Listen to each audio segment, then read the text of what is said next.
Hi there, welcome to the Lead Relationally podcast. Let's go for a walk and join the guys as they talk about a better way to lead people. Well, here we are, Chris and Brad, together on another walk. Glad you could join us. It's so nice out here. Thanks for tuning in. Yeah, so Chris, welcome back. You've been away on a bit of a holiday. I was vacation visiting family in the UK. It was amazing. Great trip. Nice. Well, you were telling me a little bit about your time there, and it did sound great. But there was something you were talking about that I think would be very interesting to let our friends in on here. Even while you were on holiday, you were still solving problems relationally. You couldn't help yourself, leading people relationally. What happened when you were there? Absolutely. It's so hard to take this lens off, Brad. Do you know what I mean? Like, there's no off switch. Once this thing's on, it's on. And so picture a boozy lunch. There may have been white wine and beers and pints involved. You were in the UK. I was in the UK, yeah. And so, visiting my father-in-law, and it's great, and we're having a lunch here, and we're meeting some people that he's got to know and hanging out with. And there's these two very gifted, very talented, mature leaders, and we're just sharing life and all the small talk, right? What do you do? What are you into? What's going on? Anyway, they got onto a frustration that they're experiencing at work. And they had no reason to let me in on this. They weren't looking for me to solve all their problems. Right? This is just a boozy, relaxed lunch. Do you know what I mean? And we're just hanging out. It's so good. And tongues were loosened. Tongues were loosened and giggles were being had. I've never met them before. Very trusting. Awesome. Anyway, so going into it, what they were describing is one of them is a lawyer that jets all around the world, so a very accomplished leader, and the other one is running a retirement home. And one of the things she's been tasked with is to do a bit of a reno to one part. It's a listed building. It's a big deal, right? So there's all these projects and stepping stones and permissions that you need to be able to do work on these buildings in this way. And it's just been a chore to get through all of this, and she is gifted and talented and done that and got building permission, planning permission, got these people on board, found a builder, worked on the budget, all of these things that she's had to do, like a year's worth of work at least. And she was excited about it, she could tell, and then her face kind of dropped as she was talking. And now she's facing challenges from the residents, from the people that live in the facility, and they don't want this to move forward. And so now she's got this real challenge of, well, what do I do now? I've done all of this work. I've got all of this lined up and ready to go, but now the people that this is going to affect are now reacting. So she was sharing, we're talking, I've got all this lined up, ready to go, and now the very people this is meant to serve are now reacting to it negatively. But said, hey, it seems like you've done a lot of risk assessments. Risk assessment on the building and the code, and risk assessment on the budget, and risk assessment on how long the builder will take, and all of this stuff. I just didn't know if you did a relational risk assessment. And so you've charged ahead with all the things that she's very capable at. But I don't know if she'd done the risk assessment on the people there. Because during her telling of this story, she had shared that a few years previous to this, a building project had happened on site, and those people had to be moved out of their accommodation to somewhere else. So there's now a fear. So it's like, have you done a risk assessment on people, especially around fear? What are the fears of the people, that what they imagine is going to happen as opposed to what is actually going to happen? They've filled in all the blanks with their fears, because you haven't really filled in the blanks with what's actually going to happen and what this means. Because also they're hearing the word that some of these flats are going to involve stairs. And it's like, well, I can't do stairs, or when I get old, I'm not going to be able to climb those stairs, and so this is all not for me. I'm going to end up without somewhere to live. So they filled it all in, and so you saw her eyes widen and the wine glass go down, and this was like a revelation that when you look at it from the people's point of view, she could now see the project from the way they were seeing it, a different perspective. That everything that was coming at them was triggering their deepest fears around their aging years, and about what that would mean for them moving out, having stairs to deal with, all of these things, not really knowing the full picture. They could only see a part of it, and what they saw they didn't like, because she hadn't really filled in or accounted for just how scary this would be for some of those people. So that was what was going on, and it was an amazing conversation, being very vulnerable, but then I was able to share a relational lens on the story she had just told me, and it lit her up. And her partner in crime was equally impressed and excited, which is obviously amazing. This is not a boardroom setting. This is not a work setting. But here we were sharing how leading relationally can have a huge impact, even over a boozy lunch. Well, what I love about what happened there is, number one, you were on holiday. So sometimes people think, well, when I'm on holiday, I don't want to be thinking about leadership. And that's true. And you weren't. People always say, well, is it a leadership tool? And it is, but the relational lens is actually just a way of seeing the world. So while you weren't looking to be in leadership or doing leadership things while you were there, you were still seeing the world through a relational lens, which meant you saw the people problem here right away. She couldn't see it because she'd had her head down in the project aspect of it, which she had done very well. But then the assumption there is that, well, of course this benefits the people. This is so obvious to us. But when you charge ahead, now she has to go back. And this is what we said often, when we lead with all the other things and we forget to lead relationally, then we realize, oh, I've overstepped. I've gotten ahead of people. Now I have to go back and get them. And I got to put out fires, and I got to reassure, and it's more work to have to go back. So what was her reaction? What was she going to do? Well, then obviously she went straight into, well, okay, we should have a town hall and kind of gather everyone and have this rebuttal of all of their fears. And so I was like, yeah, you could. Sounds fun. Sounds fun, exactly. It's like, yeah. Oh, but you know how this place works. You want to gather those people that are the influential ones, the ones that started the rumor that this is going to be terrible, and you want to have a boozy lunch. Well, I'm not promoting that, but you want to have a conversation with them and hear those fears and share those awesome solutions, which she has got. She's got it all worked out of how it would work, and the reassurance that they would have that they wouldn't end up being out of their home for a long period of time, or in a place when they've got stairs when they can't deal with that, or there's lots of those things. So that then the rumor mill starts working for you and it becomes positive, not negative, and that lit her up too. Yeah, we see this all the time, especially with leaders that are very capable. Because sometimes when you know how to do something, you see it all so clearly right away. You know, oh, we can do this project, and you know what has to be done. It's so easy to charge ahead because you want to be efficient. Sometimes that your talent and your giftedness can work against you because it's so easy to leave people behind. Sometimes when you have to lead an initiative or a project that you're a little bit unsure of, you approach it with less certainty, and so you're more likely to let people in. Hey, what do you think about this? I was thinking about that. And so you're gathering feedback in the early stages, and so people feel like they've had a say because you've been unsure, and then reinforces, oh, you do have a good idea here, but maybe do it this way. But when you're sure of yourself, you charge ahead, and then you realize, oh yes, not everybody sees what I see or knows what I know. Well, we love talking about a puzzle, right? And it's a very rich analogy that we often go back to. But when you think about a puzzle, if you know what the picture is, it's easy. You can look at the pieces and say, well, I know where that goes. That's this part, because you can see it, because you have it in your head what the finished product is. But if somebody doesn't know what the picture is, it can be very frustrating for them to start to jam pieces together. Or you might not understand, well, how come they can't put this together? It's so obvious.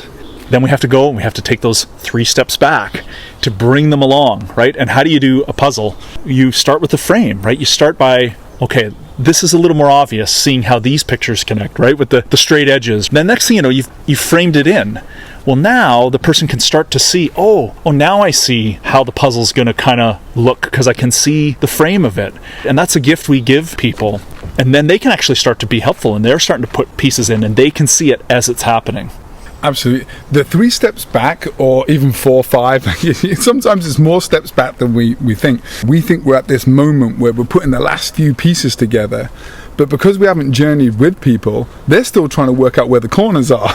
And so there's the disconnect, right? So then you need to walk back to where the corners are and fill in, like you were saying, I love it, the straight edges around the side, and start bringing them back in, because then they're not fighting you on the last 4 or 5 pieces together, because they're looking at you and go, well, that obviously goes there, and you're like, brilliant, we're together. So it's very interesting trying to figure out where their perspective is, and that's your starting point. And it's often further back than you think. And again, it seems like that takes a lot of time, but I think for these 2 women that I was talking with, it didn't take a long time. It was a conversation over a lunch that was relaxed, and they just kind of walked me through it, which orientated me brilliantly to be able to give them a gift that was very obvious, to me and then obvious to them, because we could all see the puzzle. It's an amazing thing. Well, the challenge we often get is people don't feel like they have the time to be this relational, that we've got to get on with things, we've got to get things done, I can't be everybody's best friend. We hear that all the time. That's not what we're saying, but it's going to take more time to put out the fires later. Had they had more conversations at earlier stages, everybody would have been moving, pulling in the same direction. Everyone would have been positive. Everyone would have been excited. Now it's going to take more time, because now you got to go further back than you were starting at, because people, like you said, have filled in the blanks with imaginary problems that aren't even there. But you've got to now sit and you've got to listen to those people, and you got to hear the stories, and they're older people, so it's going to take longer when they're talking about last time. And so it's going to take these women more time to reassure people and get them on board than it would have been if they had led with the relational lens first before all the other things that need to be done. But you forgot about the people. Go figure. The people that are supposed to benefit by all this. But also amazing, their first instinct, once they could see it, was town hall. And their first instinct made sense. But it probably wasn't the most relational way forward with people that are now scared. You bring a lot of scared, fear-filled people into a room, I don't know if that alleviates it or adds to... They're coming with pitchforks and torches. Well, because now they're sharing the fears with each other, right? Whereas if you have the rumour mill start to put out some of that positively for you and starts to bring the temperature down, then the conversations are going to be easier, because some of the fears now dropped away. And we have thought about you, we have considered you. This has you in the centre. And so then there's less fight. So fascinating. Even when you could see it, maybe sometimes your first reactions weren't quite fully there. But think about it. That was 5 minutes of work. Now all of a sudden she's had days and hours. So she's going to come to a more fuller relational solution. And the solution will be, well, it could even be fun. Like, could actually be enjoyable to bring people together as a community in this new project. It takes a little bit of humility. You have to kind of come and, I imagine, say, hey, we realize we've sort of charged ahead on this because we were very excited, because we really believe in it. But we realize that, because of things that have happened in the past, that not everybody here, maybe we don't have the same picture. And so we want to take the time, and hopefully they can get them there. Otherwise, I don't know what you do. You're going to have to still move ahead, and people may grumble every step of the way. But I don't think so. I think when you show up with humility and say, hey, I'm so sorry we didn't bring you in sooner. We want to take time to do that now to make sure we get this right. Well, I loved, because we talked about that very thing. It's like, well, what would moving forward look like? Well, because you want to make a significant gesture, say, hey, we're pausing right now, really to gather your feedback and your understanding on this project and really to bring you in. We're at the point now where we're ready to start. So now we want to be able to bring you in and make sure that everyone's on the same page. It's that power of the pause. Like, we're pausing it. When you say that, people sit up. It's like, oh, because we're not going to move on without you. We're not going to do this without our community understanding what's going on. So we've got to this point where we're excited and ready to go. So now we're going to pause, and then we're going to bring everyone in so there's a full understanding. Then we're going to push play together. And that's relational terminology, but that pause language, we're not stopping, but this is just a moment when we're understanding each other and what's going on. Now that we've got permission, now that this is actually a thing that we can do, now let's do that together. Which, again, lit them both up with that's so great, because that pause language, you are owning and shaping what the pause means. Well, a pause means that you are interrupting the negativity and the spiral that people are in, whatever narrative they've got going through their head. If they're frustrated staring at this puzzle and they're watching other people start to put it together and they don't understand, what are we doing? When you pause and you say, hey, let's just stop. This is a complicated puzzle. Let's work on the frame together so that you can see it come together, so you can be confident. We know, hey, not everybody's a puzzler, but if you're doing a hard puzzle, it feels good when you sort of be, hey, well, look, we got that whole thing together, and then you have a chunk and I have a chunk, and then our chunks go together, right? That's what keeps you motivated doing the puzzles, when you can see it coming together. There's satisfaction in that for people, and it's like, at the end of the day, we actually want people to like what they're doing, like where they're at, be proud of their accomplishments. We want the best for people. And this is then to remove that fight and create momentum. And that's a heck of a change, to move the arguments and the negativity and the misunderstanding and replace that with a sense of purpose together. Talk about a U-turn. That's amazing. So anyway, so that was my lunch when I was brought back to work in the best way possible. There you go. Because you can't turn it off. And booze is the key to all of this. apparently. Well, Chris, we're coming up on the home stretch here. So where did it land, or what was your takeaway? Well, I think the whole conversation was the landing point for me. It's like just how much trust you can have with each other when you're just sharing, and then it feels like a gift. I think it felt like a gift to her. She articulated it like this when there was a moment when I think it was really talking around like the idea of doing a risk assessment around fear that kind of just landed for her because she had done all this work on these other risk assessments. Amazing work. You saw the piece of the puzzle land in place for her, and she said something that was very humbling for me to hear. It's like, Chris, that is so simple, yet I've never had that thought. This then has actually landed like a gift, and you're excited to hear it, and now you want to figure that out. You want to talk about that more. You want to engage with that. And I just thought it was a particular quote or thing that will stick in my mind. It's impressive to me that such an accomplished woman who seems pretty powerful in her own sphere, that she would say, that's so simple and I hadn't thought of it. Because that takes humility. Now maybe she was a bottle and a half in, and so maybe she was a little more open, but it's tough as a leader when you're good at what you do, when you've worked so hard and you're frustrated that people don't get it or they're not where you want to be, for her to admit that she'd missed something simple. And who are you to her? You couldn't speak to anything else about the project. It's not your world, it's her world. She's the expert. But the fact that she missed something so simple, but was willing to receive that from you, it's so simple and I hadn't thought of that. That's been our experience when it comes to finding relational solutions to all of our problems. It feels like once you say it, that, well, that's obvious. And you have that feeling of, I think I kind of knew that all along. We feel like we do, and I guess it's always a good sign when those pieces lock into place where you're like, well, of course that piece goes there. I always knew that. Well, if it was that simple, you would have done it already. So we feel like we always knew it, but that's not always the case. But it's a great feeling when you see that, wow, okay, I think this isn't complicated. It's actually simple. Let's go solve a people problem, and let's come alongside these people. Give them our ear, give them the time, say sorry, let them have their voice, and we move forward together. We should have done that sooner. I don't know, I think it's a good lesson in there for all of us as leaders because we want to have the answers. We don't like when we feel like, shoot, I know better than that. I misstepped. This is such a simple thing and I didn't do it. We've all been there, and if you've been there, it's okay. There's so many forces that pull us in other directions that we have to fight to lead relationally first. And we don't always get it right, and we got to go back 3 steps, 4 steps, or whatever, and make it right with people. And it's a practice, it's a lens that we have to just keep holding up so we get the best out of people. Absolutely. I think it just speaks to her maturity and years in leadership that she takes the gift and it doesn't hit her ego. It was a gift to her, but also it was a gift to me just to be reminded of just the lens that we have that we can't turn off even when we're on vacation, and the impact it can have, and how it can feel like a gift and creates pathway forward in ways that are simple but yet sometimes hard to see when we're trying to put the puzzle together, and it just reframes it. And then, like you said, once it locks in, it's like, well, obviously. But what a great way that that's the outcome. Almost like you're euphoric and, oh, isn't that great if your ego can handle it. There's got to be a word for that. I don't know what it is. The word for when you figure it out and you feel like you knew it all along, even though you didn't. Right? So it's almost sort of like, oh yeah, I knew that already.